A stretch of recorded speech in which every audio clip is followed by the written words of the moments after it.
A paz do Senhor, que bom que nós estamos hoje aqui já na nossa terceira aula. E eu quero dizer para os irmãos, para as irmãs, que é um prazer muito grande para mim estar aqui com os irmãos.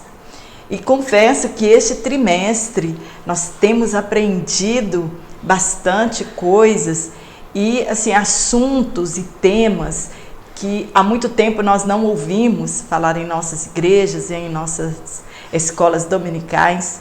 E para mim é um prazer ter você aqui no meu canal, você que se inscreveu no meu canal, você que tem curtido as minhas aulas para que meu canal possa crescer e chegar ao alcance de outras pessoas. Se ele realmente tem sido uma bênção em sua vida, compartilhe em suas redes sociais. E eu quero já agradecer os irmãos o carinho, os comentários, as orações de bênçãos e também de incentivo. E para você que está aqui pela primeira vez, eu sou Jane Martins de Souza, professora e superintendente de Escola Bíblica Dominical. E hoje, na lição de número 3, nós vamos falar a respeito do pátio do tabernáculo. Hoje nós vamos entrar no tabernáculo, nós vamos conhecer de fato cada detalhe do tabernáculo que Deus mandou que Moisés construísse e que ele dotou de sabedoria a Bezalel e a Oliabe e tantas outras pessoas para a confecção e a construção deste tabernáculo. Então, hoje na lição de número 3, nós vamos falar entrando no tabernáculo, nós vamos falar sobre o pátio. Na lição de número 1, nós aprendemos o motivo por que Deus construiu o tabernáculo no meio do deserto.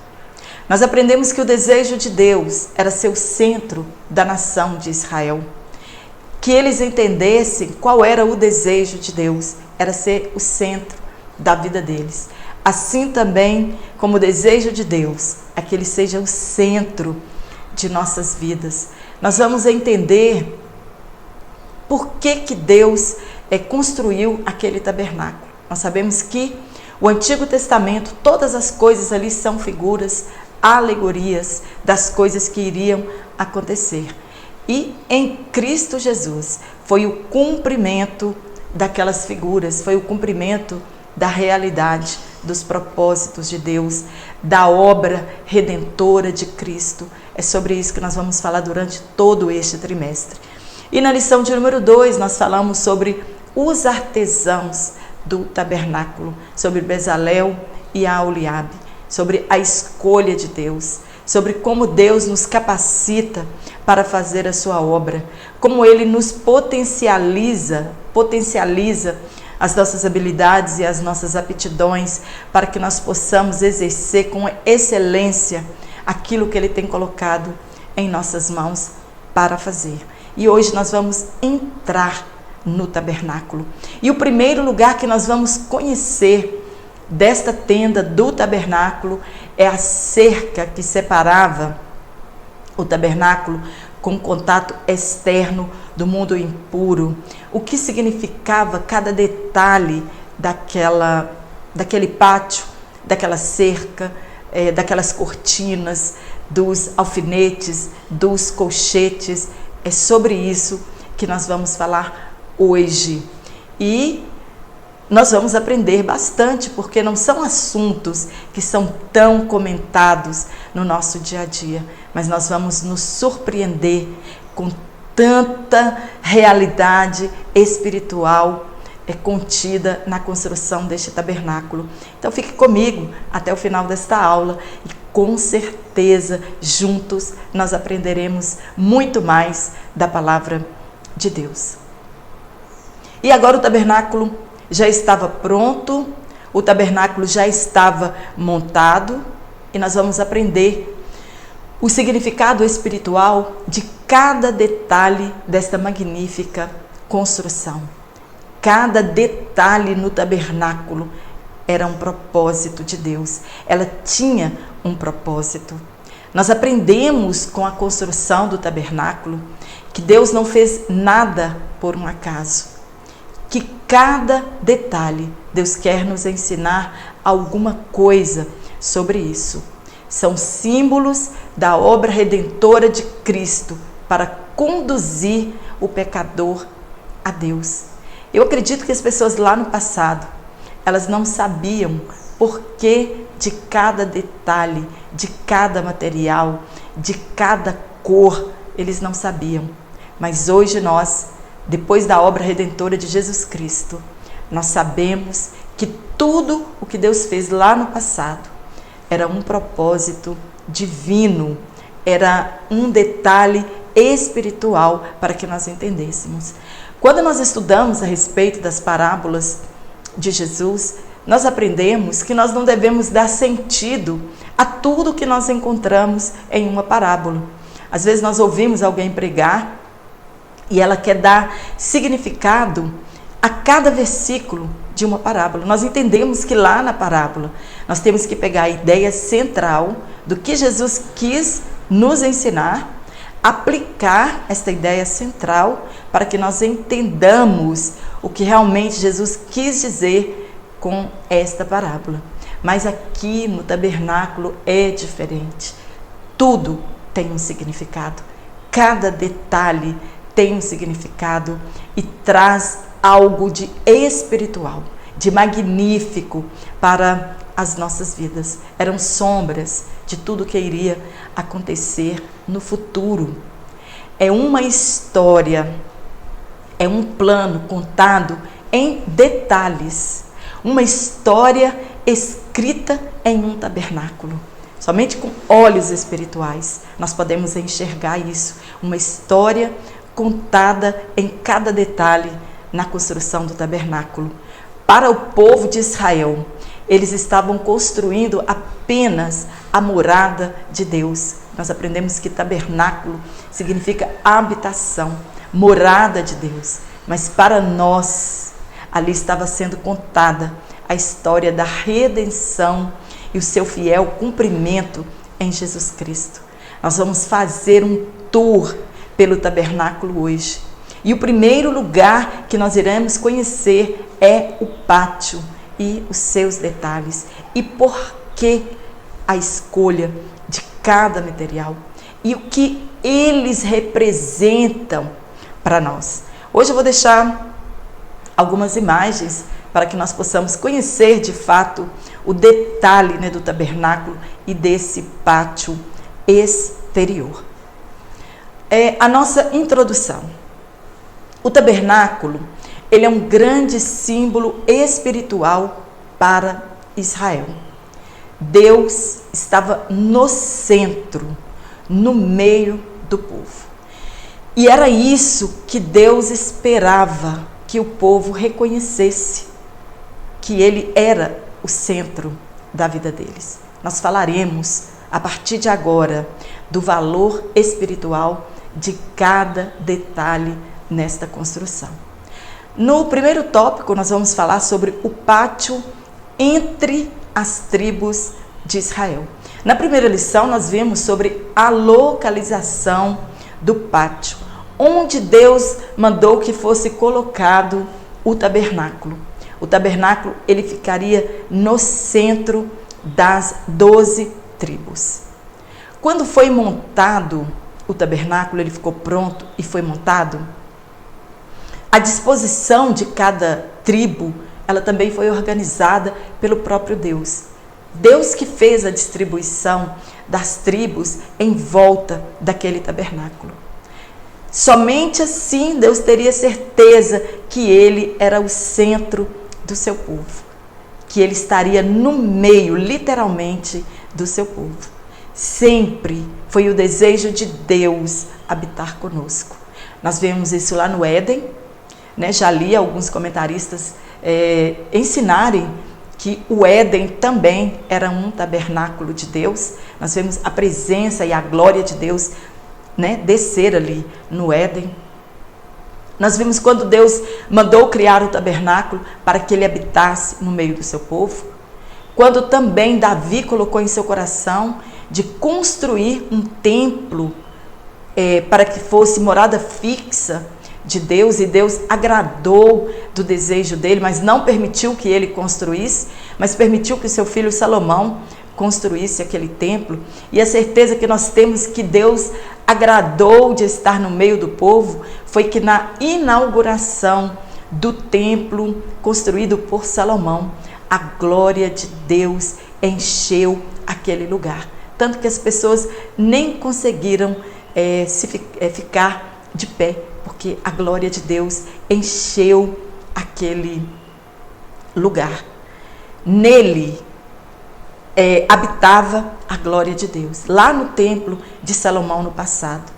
Depois nós vimos quando Jesus veio aqui e tabernaculou entre nós, que está escrito no Evangelho de João, no capítulo 1, nós vimos que Jesus veio aqui, João falou que o verbo se fez carne e ele habitou entre nós. Jesus era o próprio tabernáculo de Deus e a glória de Deus estava no meio do seu povo. Está em 2 Pedro capítulo 2, versículo 8. E depois de Jesus ser assunto ao céu, Jesus rogou ao Pai e enviou o seu Espírito Santo, o outro Consolador, que nos ensinaria a verdade e convenceria a todos do pecado. Mas hoje nós somos templo e morada do Espírito Santo de Deus. Nós somos o tabernáculo de Deus nesta era. Hoje ele habita dentro de cada um de nós. Está em 2 Coríntios capítulo 6, versículo 16 e também em 1 Coríntios capítulo 6 e versículo 19. No primeiro ponto, nós vamos falar sobre as montagens provisórias do tabernáculo. O tabernáculo, quando Deus mandou construir o tabernáculo, todos sabiam que ele seria provisório. Então ele foi construído de maneira tal que montar e desmontar não iria prejudicá-lo em nada. Era em caráter provisório. Afinal de contas, Deus tinha tirado o povo da escravidão do Egito e estava conduzindo o povo para a terra prometida, chamada Canaã. Era ali o destino final daquela nação. Então, quando eles chegassem na terra prometida, eles iam fixar a morada permanente de Deus. Seria fixa o lugar de adoração de Deus. E chegando lá, eles teriam que escolher um lugar para que o tabernáculo não precisasse ser montado ou desmontado. Com 3 meses de saída do Egito, quando eles saíram do Egito, com 3 meses, quando eles chegaram ao pé do Monte Sinai, logo após aquele conflito de murmuração e contenda em Refidim, Deus então fala com seu povo.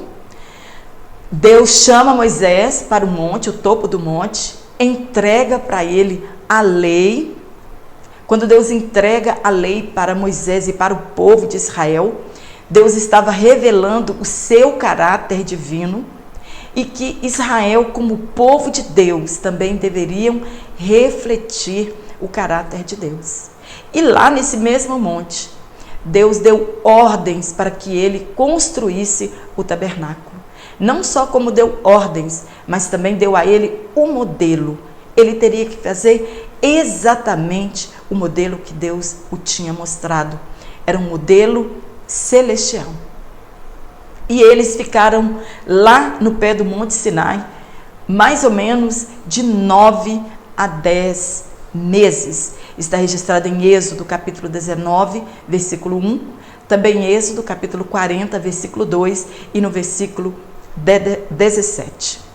Deduzindo que Moisés ficou com Deus mais ou menos 3 meses no topo do monte, fica claro então para nós que a construção do tabernáculo durou mais ou menos 6 meses. Foram aproximadamente 6 meses a construção do tabernáculo até que ele fosse levantado e montado no meio do povo de Israel. Por que nós dizemos que Moisés ficou quase 3 meses com Deus no topo do monte? A primeira vez ele ficou 40 dias, quando ele desceu, o povo estava em pecado. ele quebrou as tábuas da lei. Deus mandou que ele pegasse de novo, porque Deus queria destruir o povo, e ele intercedeu pelo povo. E ao interceder pelo povo, ele teve que refazer o mesmo caminho que ele tinha feito, só que agora é diferente.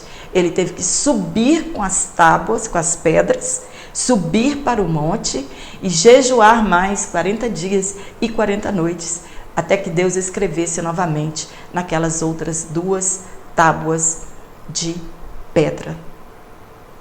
E quando este tabernáculo ficou pronto e ele foi levantado, diz a palavra de Deus que isto era mais ou menos 14 dias antes da Páscoa, no mês de Abib ou no mês de Nissan. Eles peregrinaram pelo deserto durante 40 anos. E antes de entrarem em Canaã, Moisés orientou que eles deveriam deixar o tabernáculo em um lugar fixo. Inicialmente, este tabernáculo foi montado em Gilgal. Hoje nós não teremos tempo muito para falar a respeito deste assunto, porque isso aqui demanda um outro trimestre. Então, o nosso comentarista ele deu apenas uma pincelada a este respeito, e é o que nós faremos também. Então, inicialmente, esse tabernáculo ele foi montado em Gilgal. Depois, ele foi transferido para Siló, no território de Efraim. Depois, por causa das guerras internas e externas no tempo de Davi e de Saul, a tenda, o tabernáculo, ele já não tinha mais um lugar fixo. Depois, Jerusalém foi conquistada por Davi, e no tempo de Salomão, o tabernáculo foi substituído pelo templo. Quando nós lemos, onde Deus mesmo aprovou esta atitude de Davi e executada por Salomão. E a glória de Deus encheu aquele lugar, como sinal da aprovação de Deus de um tabernáculo fixo para a morada de Deus. Está em Josué capítulo 4, versículo 19, também no capítulo 5, no versículo 10, no capítulo 18, no versículo 1, e 1 Reis, capítulo 8, versículo 10 e no versículo 11, que fala sobre a história da inauguração do templo de Salomão. No ponto 2, a posição do pátio do tabernáculo. Também vou deixar algumas imagens aqui para os irmãos verem como era a posição e a distribuição das tribos em volta do tabernáculo. Nós já sabemos que o desejo de Deus era ser o centro do seu povo. E a logística do tabernáculo, ela é maravilhosa e cheia de simbologia. Deus, ele é perfeito e maravilhoso em suas obras. Nós já sabemos que Deus, ele não é pego de surpresa em nenhuma situação. E até nos detalhes da disposição das tribos em volta do tabernáculo, para Deus e para o povo, fazia muito sentido. Qual que era a posição do tabernáculo? De frente para o Oriente. A porta, ela sempre apontava para o Oriente, ou seja, o lugar do nascimento do sol. E isso também apontava para Jesus. Está lá em Malaquias, capítulo 4, versículo 2, quando ele diz: mas para vós, os que temeis o meu nome, nascerá o sol da justiça.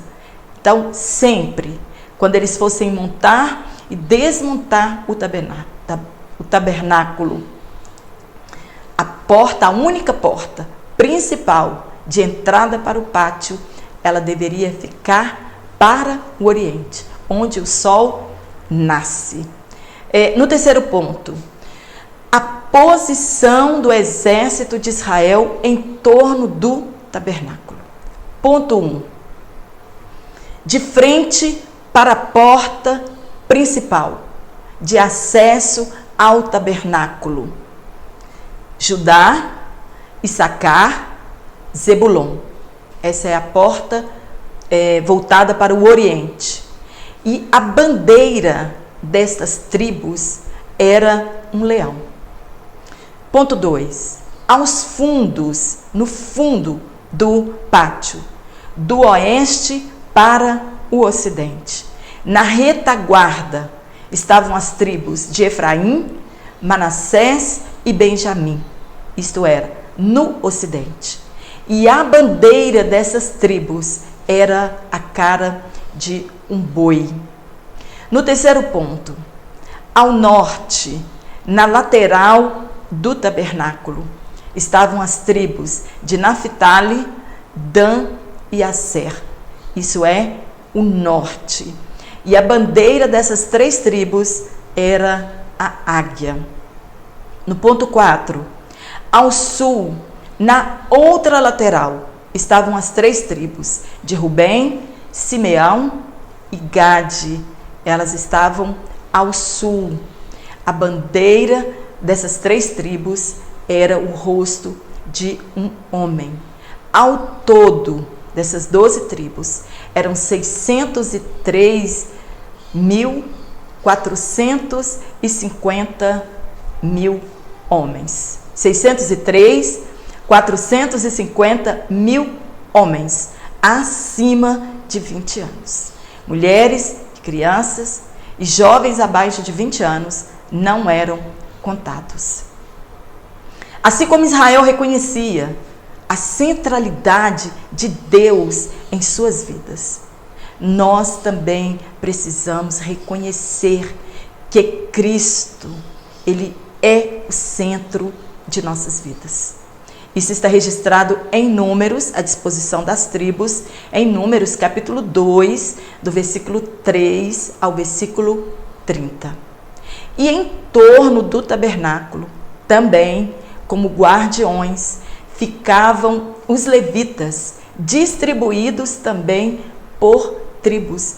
De cada lado ficava uma parte dos levitas, os coatitas, os gersonitas, os meraritas e os levitas, representados por Moisés e Arão. E o que é maravilhoso, que esta disposição das tribos em volta do tabernáculo e vista do alto, ela formava uma enorme cruz, como vocês estão vendo aí na imagem que eu coloquei. E também a disposição da mobília dentro do tabernáculo, a partir da porta principal, estavam alinhados em forma de cruz. Deus, Ele é maravilhoso em suas obras. Ele é perfeito nos seus projetos. E tudo já apontava para que tipo de morte Jesus Cristo ia padecer. Uma enciclopédia hebraica, ela menciona que os 4 rostos da visão de Ezequiel correspondem aos 4 símbolos encontrados nas bandeiras sobre as quais a nação de Israel acampava. Está em Ezequiel, capítulo 1, versículo 10, e também Apocalipse, capítulo 4, no versículo 7. No segundo tópico, nós vamos falar sobre a construção da cerca do pátio. Primeiro ponto, o cortinado de linho branco da cerca do pátio. Aquela cerca em volta do tabernáculo, aquele cercado todo, ele era feito de linho fino e torcido. Era estas cortinas que impediam a visão das pessoas que estavam do lado de fora para ver o que se passava do lado de dentro do tabernáculo. E aí fica a pergunta: como é que um Deus santo pode ou poderia habitar no meio de um povo pecador? Como isso aconteceu? Nós falaremos sobre isso, como isso se tornou possível no decorrer de todo este trimestre. O tabernáculo, ele estava separado de Israel por meio de um cortinado de linho branco torcido, de 2,5 metros de altura, e sustentado por um total de 60 colunas de bronze. A medida do pátio, ela era de aproximadamente 100 côvados, que equivale a mais ou menos 45 metros de comprimento, e a sua lateral de 50 côvados, que equivale mais ou menos a 22,5 metros de largura. Então ele era 100 por 50. E este cercado, ele separava as tribos do tabernáculo. Assim não se podia ver o que se passava lá dentro, o que acontecia lá dentro, as pessoas que estavam do lado de fora não poderiam ver. O branco, ele fala de pureza, da pureza. Por diversas vezes nós encontramos nas Escrituras Sagradas referindo-se à pureza das roupas, que nós devemos lavar as nossas vestiduras, que naquele tempo, lá na grande tribulação, né, nós encontramos em Apocalipse que aquelas almas estavam vestidas de linho branco. Então, o branco, ele fala de pureza. O linho branco fala também da santidade de Deus. O pecador impuro, ele não pode se aproximar de Deus. No passado, quando nós já estudamos, aquela pessoa que se apresentava diante de Deus, ou ousava se apresentar diante de Deus, sem apresentar um sacrifício e sem purificar a sua vida, eles eram imediatamente fulminados por Deus. E aquela cerca branca estava delimitando o ambiente que eles não podiam chegar. Falava da santidade de Deus, né? De longe se via aquela cortina branca de linho fino. Eram 20 colunas em cada lateral e 10 colunas na frente e 10 colunas no fundo do tabernáculo. E elas eram trançadas e presas umas às outras, impedindo que qualquer pessoa passasse para dentro do pátio que não entrasse pela porta principal. Jesus, ele diz que aquele que não entra pela porta, ele é ladrão e salteador. O pátio, ele tem uma simbologia maravilhosa com as suas medidas e com as suas colunas. Eu li, eu achei interessante e eu quero trazer aqui para os irmãos, para agregar mais na aula. O pátio, ele representa a dispensação da lei. Isso é maravilhoso, mas é claro que muitos teólogos, eles divergem desta mesma opinião. Mas nós estamos aqui falando para questão de estudo e em estudo que nós estamos, e também para agregar conhecimento em nossas aulas. E aumento da nossa fé, porque todos os detalhes, Deus quis falar alguma coisa para a igreja que viria no futuro. Segundo Êxodo, capítulo 27, versículo 9 ao 19, que conta a medida do pátio externo, que nós já falamos, de 100 côvados por 50 côvados, dava um perímetro total de 300 côvados. Para determinar a área total das cortinas que cercavam o pátio, nós temos que multiplicar 300 côvados por 5 côvados, que era a medida de cada cortina.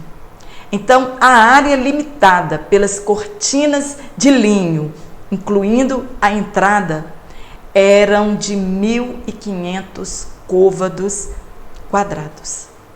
Este é um número profético de cerca dos 1.500 anos da dispensação da lei, de Moisés até Jesus, ou do êxodo de Israel do Egito até a crucificação de Jesus Cristo no Calvário, se passaram 1500 anos. E, segundo os historiadores, confere com o perímetro total do pátio externo do tabernáculo. E é nesta parte que nós vemos as 60 colunas, com bases de bronze, com um topo revestido de prata e ligaduras também de prata.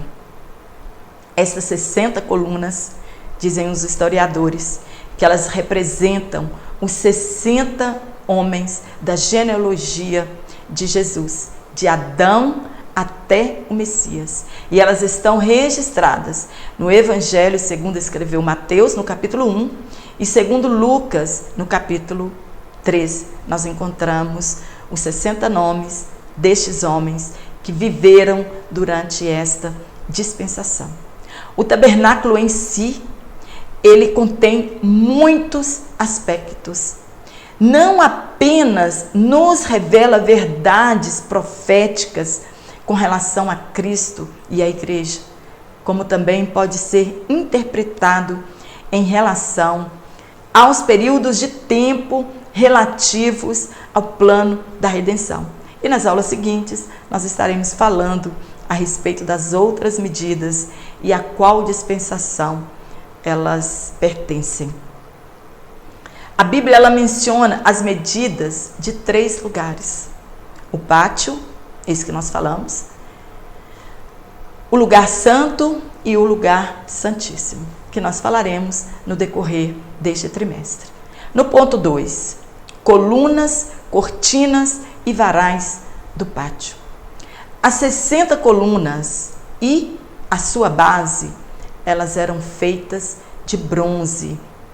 Não se sabe ao certo se estas colunas do pátio exterior, elas eram feitas de madeira de acácia.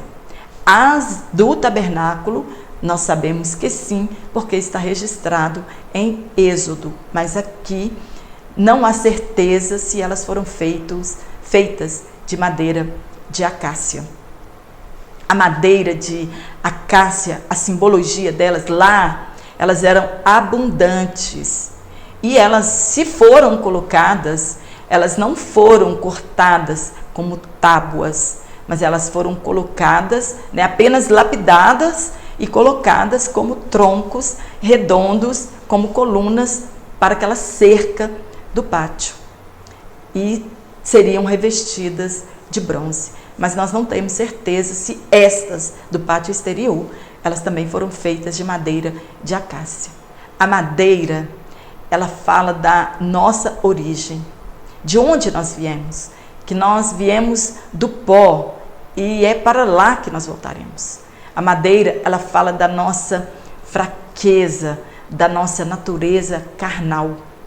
Agora, o metal que estava nos pés dessa coluna e também no topo desta coluna, que estava nos colchetes desta coluna para sustentar as cortinas, este metal, ele fala do julgamento dos nossos pecados. E Jesus, ele se fez pecado por nós e lá na cruz do Calvário, Jesus, ele experimentou a justiça de Deus.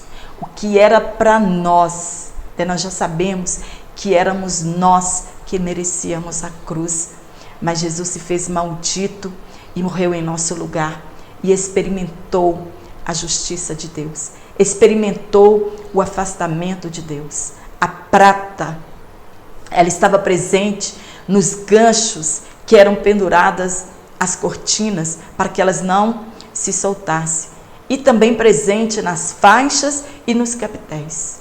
Essa prata, ela fala da nossa redenção.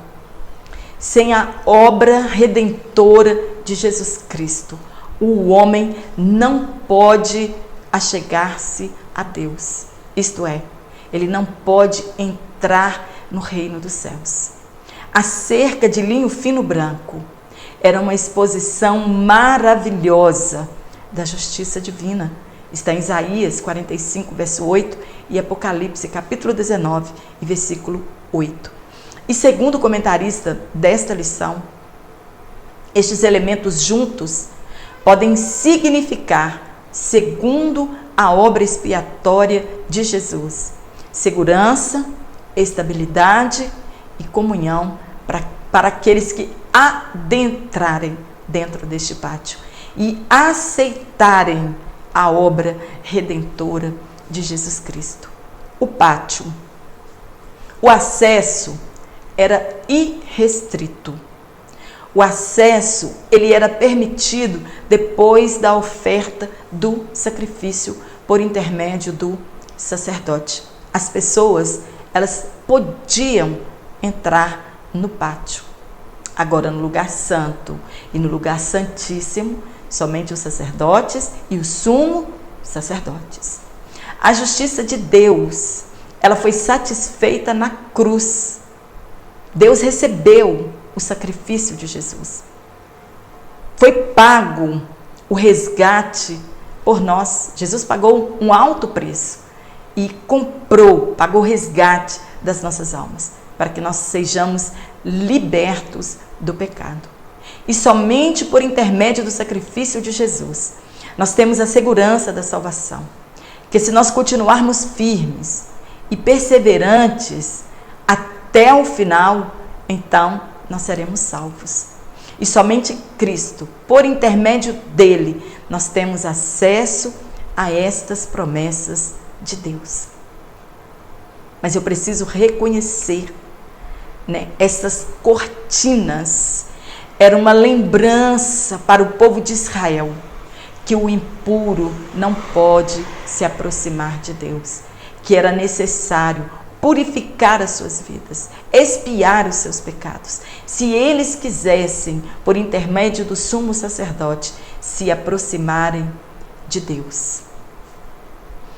Aquela cortina, ela impedia que as pessoas se aproximassem ilegalmente ao edifício sagrado.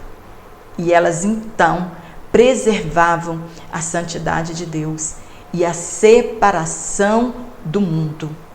Nós, todos nós, carecemos da justiça e da santidade para nos aproximarmos de Deus. E somente Jesus Cristo fez isto por nós.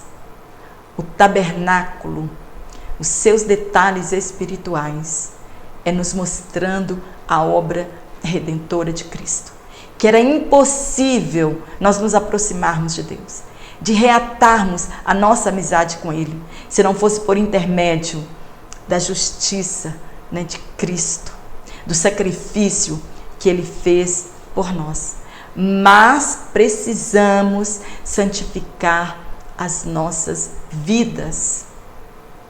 Pois da mesma forma que o impuro no passado, ele não podia se aproximar de Deus, nós também.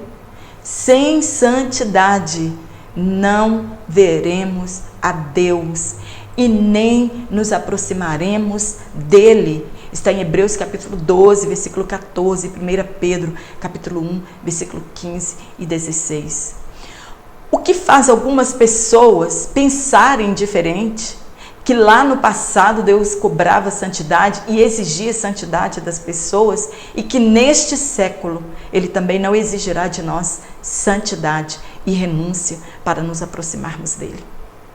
Quem falou para estas pessoas que hoje nós podemos nos aproximar de Deus de qualquer maneira e vivermos de qualquer forma e acharmos que Ele não se importa com isso? Deus é santo e os que se aproximam dele precisam santificar as suas vidas. Só naquele dia nós veremos a diferença. Assim como foi no tempo passado, o tabernáculo era figura das coisas que iam acontecer. Nada cairá por terra. Deus exigirá de nós a mesma pureza que foi exigida do povo naquele tempo passado. O nosso último tópico, a porta do pátio. Ponto 1. A porta do pátio, ela é uma tipificação do único caminho. Está em Êxodo 27, 16. Não tinha outra porta para se adentrar dentro do pátio. Só tinha aquela porta e nenhuma mais. Para se entrar no tabernáculo e ter acesso ao pátio e ao tabernáculo, existia apenas uma porta. Para se entrar à presença de Deus, só tem uma porta, só tem um caminho: Jesus Cristo. Ele é a porta. No Novo Testamento, nós encontramos no livro de João, Jesus dizendo o 7 grande eu sou dele. Jesus disse: eu sou a ressurreição, eu sou o pão da vida, eu sou a luz do mundo, eu sou a porta das ovelhas, eu sou o bom pastor, eu sou a ressurreição, eu sou o caminho, a verdade e a vida. Ele diz: eu sou a videira verdadeira. E em João capítulo 10, versículo 9, Jesus afirma: eu sou a porta. Se alguém não leu o Antigo Testamento, não entenderá jamais porque Jesus disse: eu sou a porta. Por que Jesus disse: eu sou a porta? Mas os ouvintes dele naquela época, fariseus, saduceus, escribas, religiosos, eles entendiam muito bem de que assunto Jesus estava falando. Ele estava se referindo ao tabernáculo do passado, onde havia uma única porta para se entrar à presença de Deus. E Jesus estava dizendo para os seus ouvintes: somente através de mim, por intermédio de mim, vocês podem chegar ao Pai. Porta significa único acesso para se entrar em um ambiente. E Jesus Cristo estava dizendo: eu sou o único acesso que vos levará ao Pai, que vos fará chegar à presença de Deus. Ele está afirmando: somente eu posso te conduzir à sala do trono. Somente eu posso te levar à presença de Deus. Mas esta porta, por incrível que pareça, ela não tinha trancas nem cadeados. Eram cortinas soltas de frente. Qualquer um poderia entrar a hora que quisesse. Mas o povo de Israel sabia que não poderiam entrar sem serem purificados. Era feita de um tecido grosso e forte, porém fácil de abrir. Uma cortina cheia de cores, uma cortina atraente em relação a todas as cortinas do pátio exterior. No costume judaico, eles chamavam as 3 portas do tabernáculo da seguinte forma: a primeira porta do pátio de entrada para o átrio exterior, ela era chamada de caminho. A segunda porta de acesso ao tabernáculo, ela era chamada de verdade. E a terceira porta de acesso ao lugar santo dos santos era chamada de vida. Por isso, Jesus Cristo, ele afirmou: eu sou o caminho, a verdade e a vida. Ninguém vem ao Pai senão por mim. Os ouvintes de Jesus sabiam de que assunto ele estava se referindo e qual era a única possibilidade das pessoas de chegarem até a Deus. E hoje, infelizmente, muitas pessoas estão de frente à porta, se alegram por estarem na porta, se alegram porque a porta é de fácil acesso, não tem tranca, entra quem quiser por ela.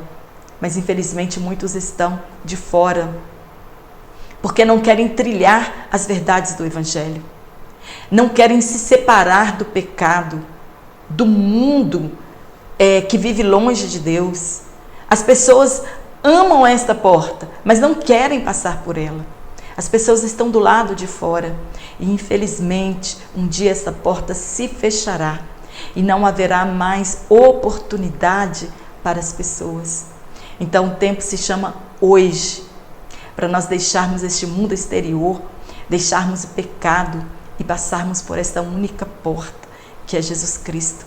A única oportunidade que nós temos de chegarmos até o Pai é por intermédio de Jesus Cristo. E Ele é aquela mesma porta lá do tabernáculo. As pessoas acham os mandamentos de Deus pesados demais. Acham as exigências da santidade difíceis demais de se obedecer, se esquecendo que nós somente estamos seguros depois que passamos pela porta. Jesus, ele diz: quem entrar por esta porta achará pastagem, isto é, alimento para as nossas almas. Encontraremos perdão de nossos pecados. Somente assim nós seremos justificados. Somente assim nós seremos perdoados e purificados dos nossos pecados. No ponto 2, as 4 colunas e suas bases. Essas 4 colunas é uma tipificação do Evangelho. Está em Êxodo, capítulo 27, versículo 16. Jesus, como único mediador entre Deus e o homem, ele está representado pelas 4 colunas e pelos 4 véus. Estas colunas aqui mencionadas são as da entrada do tabernáculo e elas fazem parte das 60 colunas do cortinado. Mas elas possuem 4 véus com diferentes cores. As 4 colunas, elas fazem alusão ao Evangelho de Jesus Cristo. Mateus, Marcos, Lucas e João. Se nós queremos conhecer e saber tudo a respeito de Jesus Cristo, nós devemos ler e guardar as palavras dos evangelhos. Sem os evangelhos é impossível se firmar no cristianismo. Infelizmente, nós encontramos muitos, mas muitos cristãos que até hoje, em sua caminhada, não leram sequer os 4 evangelhos do Novo Testamento. Se você ainda não leu esses 4 evangelhos, leia. É onde nós conhecemos a Jesus, onde fala tudo a respeito dele. E se nós queremos conhecer o nosso Salvador, eu preciso ler os 4 evangelhos. No ponto 3, as cores da cortina de entrada. Diversos tipos. Êxodo 27, 16 está escrito assim: também à porta do átrio haverá um reposteiro de 20 côvados, de azul, de púrpura, carmesim e linho fino torcido, obra de bordador. As suas colunas serão 4, e 4 as bases desta. Elas eram entrelaçadas no pezinho delas e também no topo delas. As cortinas eram bordadas e tecidas uma na outra. Podia vir vento, não jogavam as colunas no chão. Não tinha o problema das pessoas saírem correndo porque as cortinas estavam voando. Não, tudo muito bem feito. Todas muito bem colocadas uma na outra. As cortinas bem entrelaçadas uma nas outras. É um projeto de Deus. Era um projeto de Deus e ele era perfeito. E tudo, essas cores, têm significado na Bíblia. E as cores, elas também não ficam de fora. Elas representam aspectos importantes da fé. Quando nós lemos em Apocalipse, fala da cor, dos cavalos, dos cavaleiros. São simbologias que falam muito para nós. As cores dos 4 véus da entrada do tabernáculo indicam os 4 aspectos do caráter de Jesus, tal como anunciado no Novo Testamento pelos 4 evangelistas. Vejamos quais são. A púrpura. A púrpura, ela é relacionada com a realeza. Esta cor, ela fala de Jesus como rei. Esta cor, ela aponta para o Evangelho de Mateus, que é o Evangelho do rei. Mateus usa 14 vezes a expressão filho de Davi, provando a ascendência real de Jesus. O carmesim, ele fala do sacrifício, ele fala do sangue de Jesus. Ele fala de Jesus como um servo sofredor. Este é o Evangelho de Marcos. Um servo não precisa de genealogia. Marcos não registrou a genealogia de Jesus. O linho branco. Seguindo a ordem dos evangelhos, o linho branco, Lucas falou a respeito dele. O linho branco enfatiza a pureza de Jesus como filho do homem. Jesus em nada pecou. Ele viveu aqui como homem, 100% homem. Foi tentado em todas as áreas da sua vida, mas ele não cedeu em nenhuma delas. Jesus nunca pecou.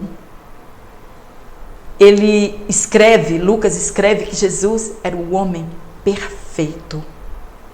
O azul, ele fala das coisas celestes, apontando para o céu, de onde Jesus veio e para onde ele voltou.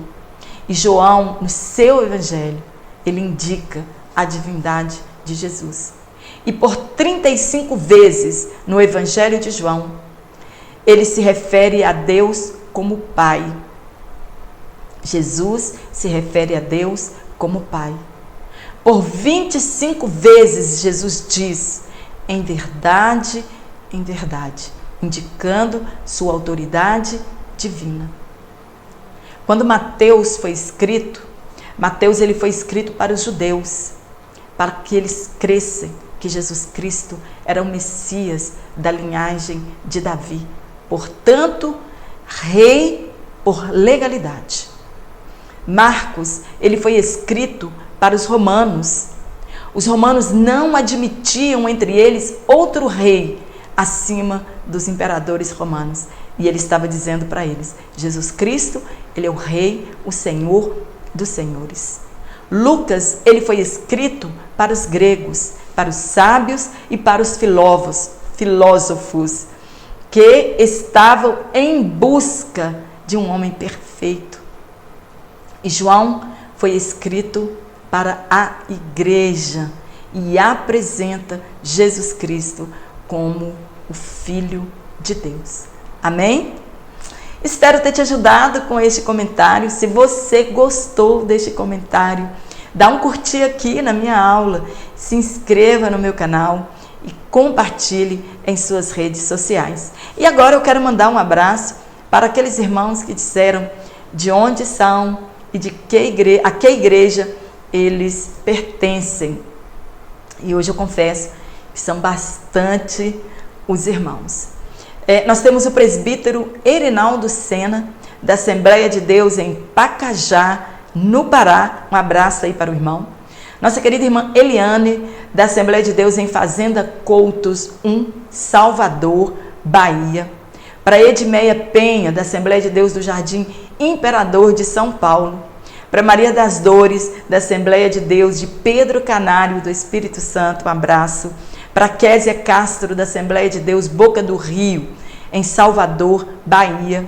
Para o nosso irmão Sidney Henrique, da Assembleia de Deus em Rolim de Moura, em Roraima. Também para a nossa irmã Vera Machado, da Assembleia de Deus de Itapuã, Salvador, Bahia. Para Railda Couto, da Assembleia de Deus de Salvador, Bahia. Para o nosso irmão presbítero José Eduardo, da Assembleia de Deus Belém, em Vila Conceição, setor 2, São Miguel Paulista. Também para Maria José, parente da Assembleia de Deus, em Tomé Açu. Nossa irmã Lídia Miklos está sempre aqui, do Rio Pardo, Minas Gerais. Nosso irmão César Justino, de Campinas. Também para nossa irmã Adriana Regi, da Assembleia de Deus, Belém, Diadema, São Paulo. Para nossa irmã Maísa Almeida, da Assembleia de Deus, em Luzimangues, em Tocantins. Leoni Melo, de Belo Horizonte, Minas Gerais, um abraço. Raimundo Andrelino, de Caxias, do Maranhão. Ana José, de Jacuípe, de Alagoas. Alcilene Costa, Campo, Cidade Nova. Para Gláucia Gomes, esposa do pastor Valmir Gomes, do Brejão da Caatinga, CF, Bahia. Um abraço para nossa querida irmã e o pastor Valmir. Também para o nosso irmão evangelista Nilson Coelho, da Assembleia de Deus, em Teresina, Piauí, Campo, Buenos Aires. Para o evangelista Valdir Marques, da Assembleia de Deus, Belém, de Jacareí, São Paulo. Nosso irmão Everton, de Teixeira de Freitas, da Bahia. Também para Amadeu Francisco, de Santo Antônio do Goiás. Para nossa irmã Edmilza, do Monte Alto. Para Valdete de Moura, da Assembleia de Deus, em Lajinha, Minas Gerais. Para a querida jovem Laura Oliver, da Assembleia de Deus, de Sete Lagoas, Minas Gerais. Um abraço para você. Também para nossa irmã Edileuza Brito, da Assembleia de Deus, em Itapuã. O nosso irmão Diácono Ronaldo Machado, da Assembleia de Deus, também em Itapuã, Salvador, Bahia. Um abraço aí para os irmãos de Itapuã. Para Fernando Batista, da congregação Monte Jerezim. E um abraço para todos os irmãos aí também desta congregação. Para Celi Sara, de Santa Inês, do Maranhão. Presbítero Ademilson, de Louveira, São Paulo. Eliete, da Assembleia de Deus, em Nanuque, Minas Gerais. Para Cláudia Gomes, da Assembleia de Deus, em Machados, Pernambuco. Para Cristiane Ferreira, do Piauí. Para nossa querida irmã Leucila, de Óbitos, um abraço. Também para o nosso irmão José Jorge e a sua esposa, nossa irmã Cleia, da Assembleia de Deus, em Piabeta, Minas, MG, Rio de Janeiro. E também para a nossa querida irmã Isaura, de Belém, do Pará. Um abraço para todos, espero ter te ajudado e eu te aguardo aqui na nossa próxima aula, se Deus assim nos permitir. Então, um forte abraço a todos os irmãos.